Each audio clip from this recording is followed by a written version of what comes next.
السلام علیکم ورحمۃ اللہ وبرکاتہ۔ بسم اللہ الرحمن الرحیم۔ جائز مراد پوری کرنی ہو۔ امن یجیب المضطر اذا دعاه ویکشف السوء، سورۃ النمل آیت نمبر 62۔ تمام قسم کی جائز مراد پوری کرنے کے لیے اس آیت کو روزانہ عشاء کی نماز کے بعد 100 مرتبہ 40 دن تک پڑھیں۔ اس وظیفہ کے شروع اور آخر میں 11 مرتبہ درود شریف پڑھ لیا کریں۔ رہنے کے لیے مکان نہ ہو۔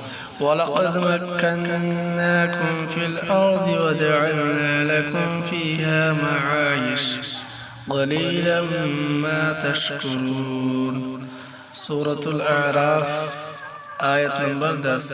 اگر کسی کے پاس رہنے کے لیے مکان نہ ہو یا رزق میں تنگی ہو تو اس آیت کو روزانہ 151 مرتبہ پڑھتا رہے، انشاءاللہ اس کی برکت سے ضرور کامیابی ملے گی۔ السلام علیکم ورحمۃ اللہ وبرکاتہ۔ پیارے دوستو، ایسی ہی اسلامی ویڈیو کے لیے ہمارے چینل کو سبسکرائب کریں۔ جزاک اللہ۔